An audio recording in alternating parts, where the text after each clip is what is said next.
Guys and gentlemen, my name is Carcharo34. I'm here today to start the first episode of my series towards this beautiful channel, the Prehistoric Central channel. And my series is known as the Carcharo Guide for Collecting Dinosaurs. So basically, each episode I'm going to go through a little bit of points, a little area of collecting dinosaurs. So the first episode today is going to be pretty much planning out your collection and planning out where you're going to have your collection and stuff like that. So we'll get straight into the video. So let's just have a look at what I've got here in my dad's house. So basically what I've got here is my collection at my dad's house currently. So the story behind this is that basically I had these shelves up way before the collection was up. Like, these were up when I was like 2 years old, so it's been 17 years. So these shelves have been here for 17 years. So that's your first thing, that's your first consensus when you're looking for a space. You've got to know where you want to put your models, and basically shelves are the best thing to put your models on. Or, sometimes, probably as good, a windowsill. A windowsill is really good, but shelves like these, so I've just got some random shelves here. So if you know you've got some shelves with some crap you want to chuck out, like let's say, this isn't mine, but let's say I want to chuck this out, I want to chuck this, I want to chuck this, you've got a shelf there. You've got a shelf for your figures. And basically that's about it. That's what you got to know, but you got to know some other things. I'm going to get into that first. Basically you've got to take some measurements of your shelves. So let's say, so I'm doing this one-handed, so let's say I've got a measurement here. Hang on, I'll just get it out again.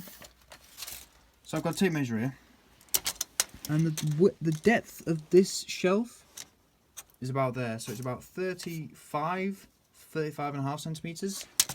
Lengthwise, it's obviously going to be a bit more. So let's just get this. It's going to be really awkward, but oh well. So here we go. What we got here? We got 75 centimeters. So that's your area you're going to be given. At the same time, you're going to know your height as well. Nearly forgot about that. Because let's say you buy the Papobrachiosaurus, you've got to make sure it's under a certain height. So 38 centimeters. That's good enough for me. So basically you want to know how big of an area you're going to have, and if you've got to compromise it with other things. The next thing we're going to talk about is basically your shelves themselves. So apart from the depth and the width and the height of the shelves, you've got to know what they're made out of. So if it's solid like this, then it's fine. If you're going to bend a bit with the weight of the figures, then I would recommend not putting many figures on. Make sure you've got something like this, or like some bracket systems like these, basically to hold up your shelves, give your shelves a bit of extra strength.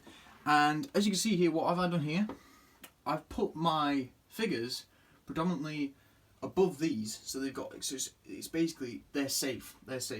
I've only put one figure in the middle there because, you know, you can never be too careful. And another thing is that maximum height I'd go for is probably that shelf there.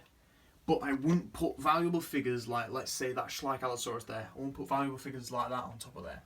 Purely because, first of all, at my mum's house, like you've seen, I've got laminate flooring. If a figure like that was to drop, I would not be a happy camper if it was to get dented or broken or anything like that.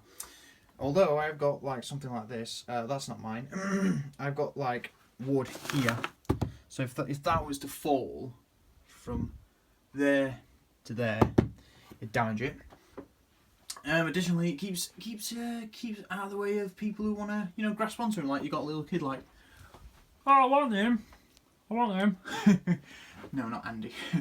You know, a little kid who's gonna want to play with him. It's out of reach. Obviously not gonna break him, which is good. So that's one crucial thing that, in my mind, is crucial. I'll only give little crap figures like this to kids if they want them. But basically, just keep your figures out of people's reach if you don't want them, you know, messed about. And apart from that, that's as much as I can give for the shelf stuff and the shelves for your planning. So this has been the first episode of the Carcharo Guide for Collecting Dinosaurs.